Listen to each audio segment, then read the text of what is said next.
Hopefulness 2.0, May 5th. I don't like that. That looks like mold in my starter. I'm not happy with that. So I'm going to have to just dump it all. Literally just checked. It smells funky too. So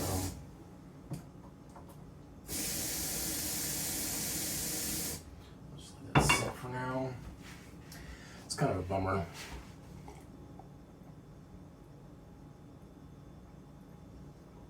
Oh man. So day 2 of training is done. I was doing significantly more with regards to just knowing people's names. We had 2 people leaving today too that kind of helped. And then we had another dude who came in yesterday, but ended up leaving again as well. So it helped mitigate the necessity for names. But they're gonna come to me pretty quick, especially because right now there's not even 10 total people, and we did have a guy come in today. I watched most of the intake, kind of get an idea of how it goes. Although at one point, I say I watched most of it. I didn't. Now that I think about it, because I was in the other room searching through his stuff, just making sure that no contraband or anything. And I tried to be respectful about it as well, because he had 3 bags, one of which was a Target bag with some stuff that I guess he recently purchased, and I had to flip through the notebooks, make sure there wasn't anything in between the pages and stuff, and checking the shoes, turn them upside down, make sure there's nothing in there. And I mean, there were some things in the shoes like medications and stuff, but nothing that seemed to be out of the ordinary. And then any over-the-counter medications, stuff like that. And because I still haven't done this job really, and I'm not fully versed in it, there was some simple over-the-counter stuff, like talcum powder. I'm not exactly sure how we think about that, so it's well, I'll go ahead and put that in there with the other stuff. And if one of the other PAs is yeah, this is something we can go ahead with, but I mean, I don't know, maybe it's fucking laced with Coke or something, who knows. So chances are not likely, but now he did test positive for meth, but that's okay, because it doesn't disqualify.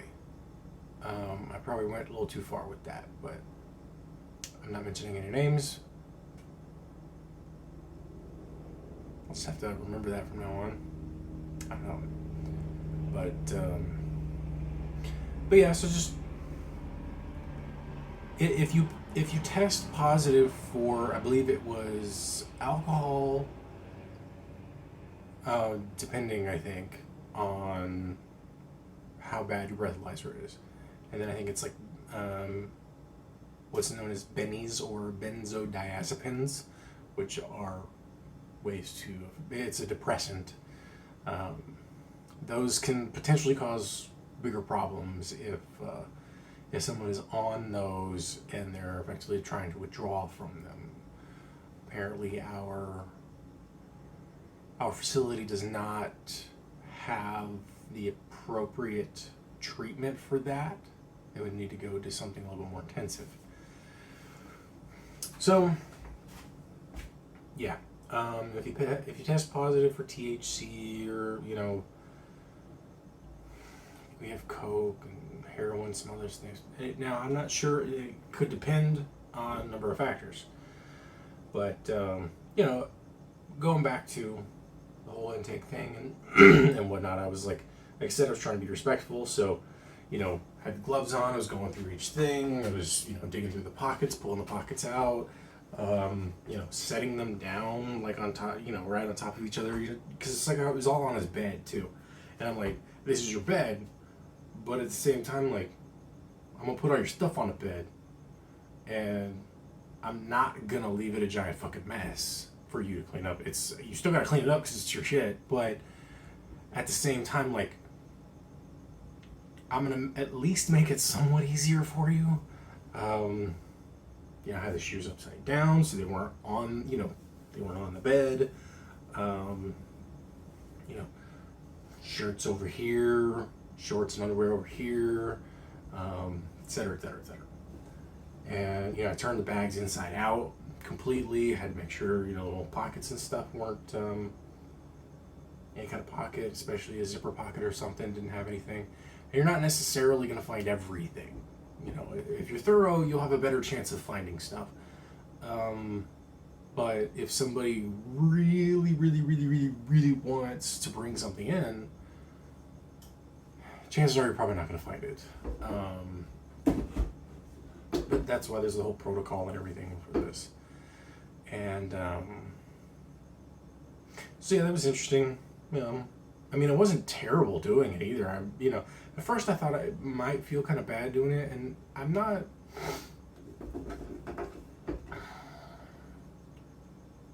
Like, the whole point, like, I'm not doing it to find something. I'm not doing it to convict or to, like, I gotcha. It's like, no, we need to find this stuff so that if it's there, and I mean, ideal that you don't bring it. If it's there, it's not there for you to get loaded up on, because this is a place for treatment. The whole point is to help you get what you need. And so that's the approach that I'm going for. So, I mean, I think that's a kind of a really important distinction about things. It's like, and it's one of the reasons why so far, like, I wouldn't say that I'm enjoying it like I might, enjoy a glass of milk.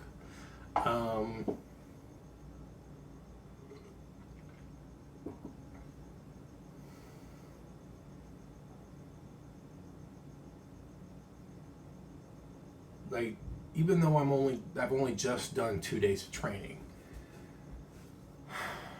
it feels like a good thing to do. And if I'm trying to extrapolate, it may even be that I'm feeling like this is maybe a good calling or something. I don't know. It's a different sensation. I mean, obviously, time will tell. Comes to so many different factors and stuff, but the point of the job is to help facilitate people into it for intakes, that is, and then while they're there, to help facilitate their treatment. They only have so much time each day to be on their phones. There is enrichment activities. There's recovery activities, the groups and stuff like that. And the whole point is recovery. And I mean, it's for all intents and purposes a rehab center. It's a much older building. It was built at least over 100 years ago, I believe. And so it ain't like a super fancy schmancy place or anything. But it gets the job done. The cook's there, they seem to really enjoy cooking, and apparently they get paid well enough that it's not terrible, I guess. I don't know. So yeah, I mean, it's, and like, the dude seemed pretty chill. I mean, time will tell, of course, once you come off of something. And one of the things is that I was because like during the intake process, there was effectively an interview, wherein you try to get the story out of them. Like, we get a write-up of a lot of the information, and so what we're trying to do, at least from what I can understand, is to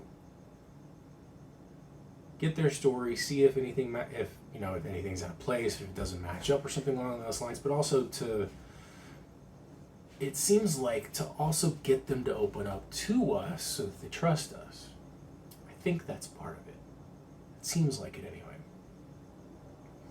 And that's the part I actually had to watch. And, I interjected here and there a little bit, but not, anything that was out of place. And it was interesting because, it kind of reminded me back when I was homeless. In fact, it kind of reminded me of an incident when I was homeless. I want to say it was probably the first couple of months because I think I still had all my shit before it got stolen. And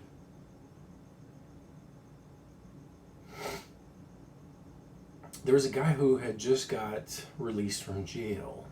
Now, fortunately for him and many others, that in downtown there's a jail that's only a few blocks. I say a few, more like several. It's a good 30-minute walk to sort of the main Pershing Square area where I used to hang out. And I don't remember exactly the situation or anything. I don't remember exactly why we ended up communicating with each other. Started bullshitting for a little bit, and he seemed pretty chill dude and everything, and he was just trying to get on his way home, see his family and stuff, and after having been released.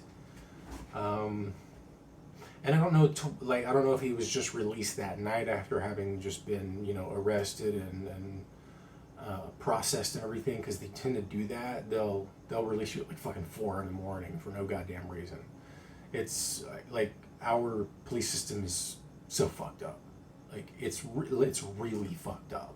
And the way that a person can be innocent.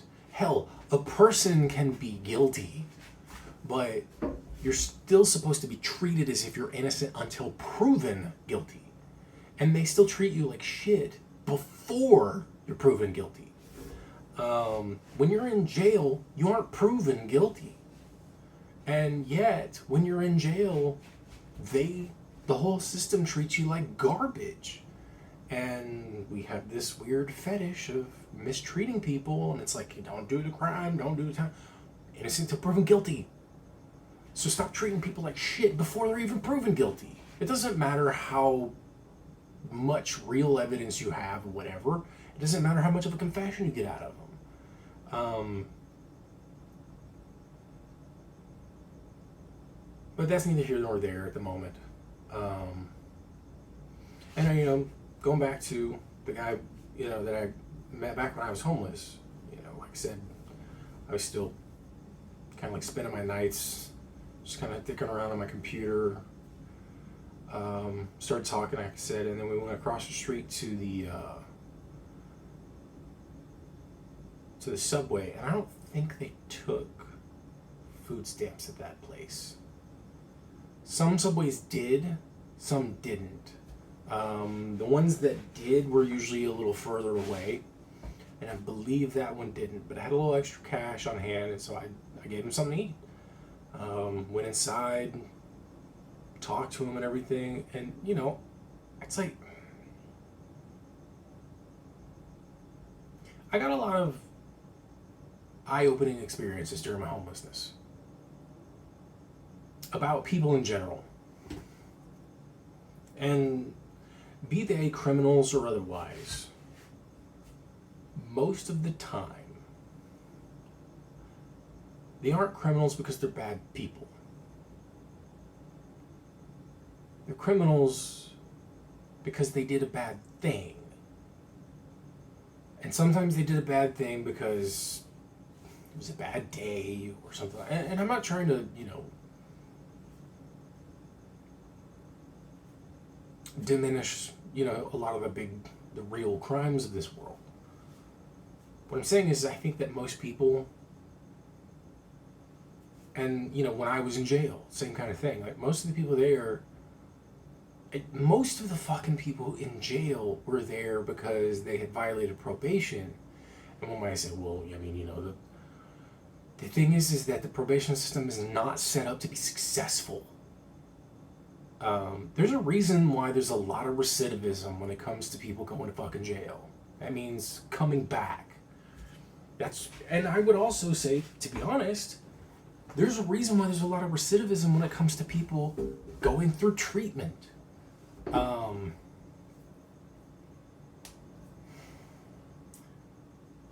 We have a lot of significant problems in this country, and largely they go unaddressed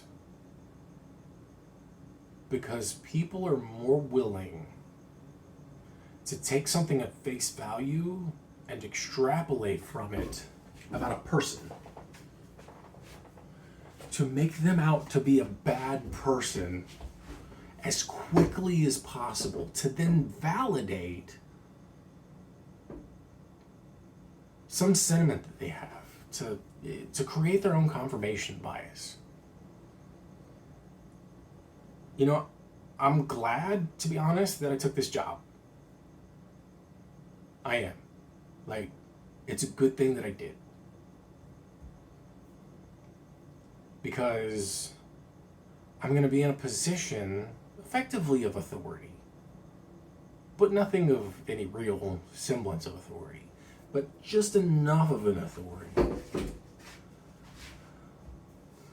where I can use that, hopefully, ideally, to try to understand these guys more. Because, I mean, really, that's all I want to do in general. Just talk to people and understand them. And this guy, you know, it's like, I asked him, like, what do you think you need? And he didn't give me an answer that I took, like, because I don't think he knows yet. And his first answer was pretty much that he didn't know. And then he started coming up with other stuff, and I was like, fuck all that. Like, I think he said at one point he needs to be, you know, clean, and I'm like, fuck that. That's just that's a process. That's not what you need. That's what you need to do, but that's not what you need. And obviously everybody has the same needs.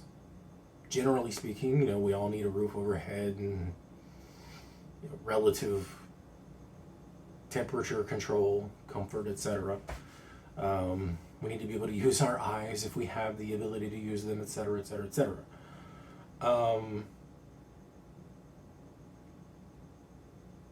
And it's funny because, like, I feel like I know what the answer is, but I also kind of don't. You know, he said at one point, you know, inner peace. And I'm like, I felt like a better answer, but it didn't feel like the right answer.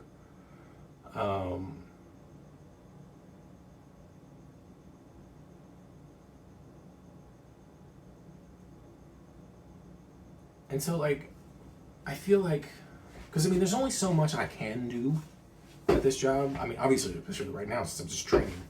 But I'm going to be me while I'm there. I'm going to ask the questions, the ones that are challenging. And I'm not going to do it by being an asshole or anything either. Like, one of the guys, he was having a hard time sleeping. I was like, dude, you got 3 hours of sleep? What the hell? That sucks, man. And then, like, later on, I'm like, as I'm leaving, I saw him, and I was like, hope you get some more sleep, man. And then, you know, he responds talking about the nightmares, and I'm just like, okay, I get it. That makes more sense now. You know, that tells me enough about somebody to empathize with them. Because, like, if you're having, because he said he got 3 hours of sleep. If you're getting 3 hours of sleep because you have nightmares, there's a lot going on in your brain. I don't know all of it, but that gives me more information. That may be one of the reasons why that person abuses drugs. Maybe he uses drugs to quiet the nightmares.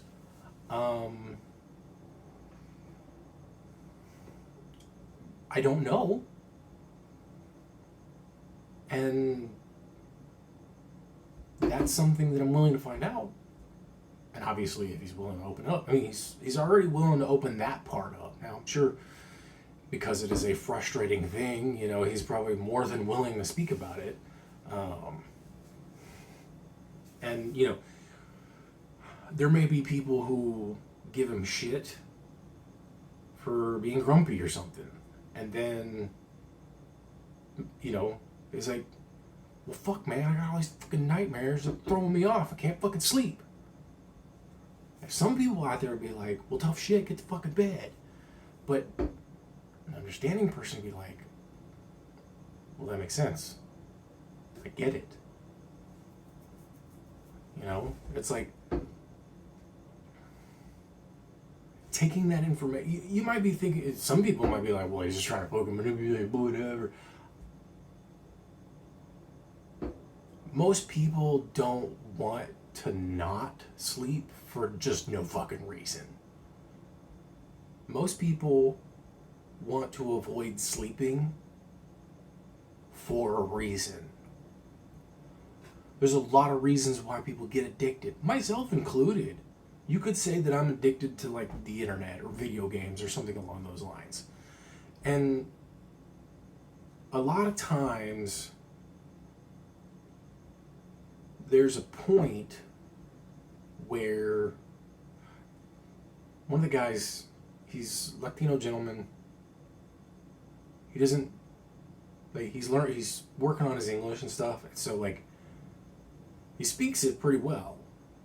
Like, it's got a pretty rich accent, but it's not so thick that, like, hard to understand him. It's actually kind of nice. I like it, now that I think about it. But he wanted to know about boredom. He didn't know what boredom was. And two guys in the office were telling him, you know, one of them was just defining it as being bored. I'm like, why are you using the word to define the word? And then the other one, he just looked it up on the internet, and it's just like a state of being bored. And I'm like, motherfucker needs to know what bored means, because boredom is basically the same thing. And so they were throwing all sorts of shit. And then after a little bit later, I told him, you know, it's like, it's when you're sitting outside and you smell the grass, you don't care. You're sitting, you know, nothing matters. You're looking at stuff, it's not interesting. Nothing's interesting. And it's funny when I thought about that, because that reminds me of depression.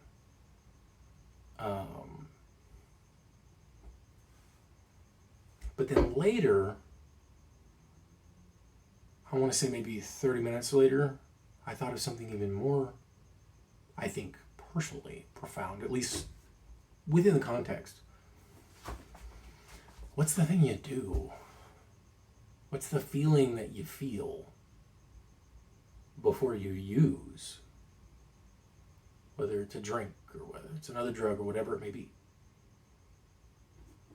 And I would say that that is a form of boredom. Often we utilize drugs and alcohol, sex, video games, whatever it may be, as a way to stimulate ourselves away from that sensation. A lot of times that sensation starts kind of at a dull and then starts getting painful. Maybe we don't want to think about what might be cropping up in our brain for a second. Because it's uncomfortable. I mean, I used to do it all the time when I was working. Security guard. I used to think about this shit all the time. And yes, it was better for me. But man, is it frustrating to do. Like, when your life is stable, it's so much easier. Because then you don't have to be anxious about that. You don't have to worry about that because you're not worried about other stuff. You put that shit on the back burner when other things that are much more important are on the line.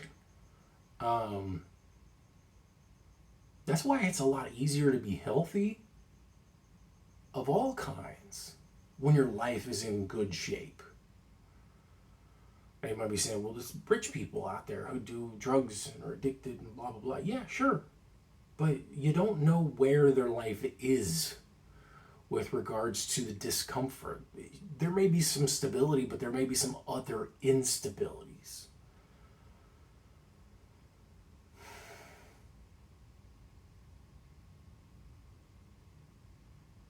Empathy makes the world a better place. That's what I told my buddy on the phone. That's what I said in my interview.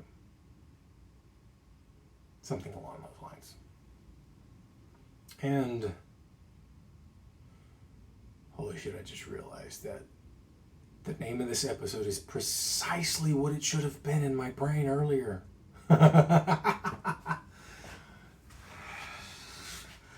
Marilyn Manson's Dope Show has been in my brain since it was one of the last songs I heard on my way here, back from work. And it's so apropos, so that's why I'm going to name this episode that. Oh, it's funny. Oh, man. But yeah, when your life is stable, it's easier. It doesn't mean it's easy. It doesn't mean you're going to succeed. It just means it's easier. Paying attention to people, listening, understanding, not being judgmental. I mean, some of the stories I've heard, I'm like, yeah, these things all sound terrible, and it sounds like they made terrible decisions, but at the same time, like, I'm not going to judge them. I'm trying to understand them. I'm trying to pick up what they're putting down. And then turning it around, understanding it, analyzing it, looking at it from so many different angles so that they are seen as three-dimensional instead of two-dimensional, with no depth and just surface. And I hope that this is something enlightening in my own life. Again, I'm glad I took this job. And I hope I do well. Others have been saying that I'm, asking the right questions and so on and so forth. And so that's good. I'm going to be going back tomorrow, and then at some point during next week, I will be training for the overnights. Oh, man, that's going to be rough. Because, in all likelihood, I'm probably going to have to get there like 10 to start. Because the trains stop running at midnight and then they start back up at 4. Shit.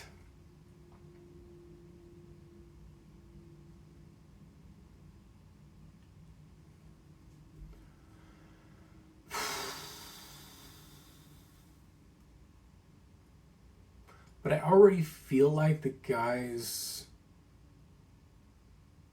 are amenable to me, which is good. I'm not trying to be judgmental. I'm not trying to, thrust myself into their space or anything like that. I'll let them bullshit with me. I'll let them make fun of me. I don't give a fuck. I can't remember if this was said in the last video or not. But I'll say it again if it did. But yesterday, towards the end of the shift, one of the guys was like, I don't remember what brought it up. And I think one of the guys was like, who are you afraid of? I'm like, I'm not afraid of anybody. I'm afraid of myself. More than anything else. I'm not afraid of anybody. And in a way, it's true. Like, it's not that I'm afraid of a person, that they're going to hurt me or anything like that. I'm afraid of how I'm going to react. Or if I'm going to make myself look like an idiot or something, lose respect or something like that. Respect is automatic, though, in my mind. Disrespect is earned. I'm going to let people know that, too. I already said that earlier to one of the older guys. I don't remember exactly what it said, but we were just fucking around, goofing and whatnot. And then, I got serious. I said, disrespect is earned.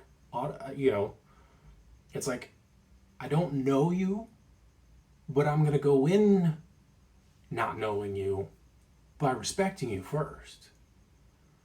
And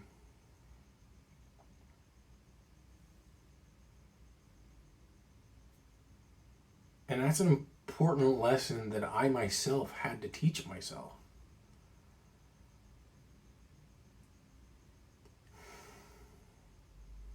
Maybe this job will be good for me. I don't know. I hope so. I can see some of the jadedness, some of the people who've worked there, especially some of the guys who worked there longer. I get it. Any job can do that to you. But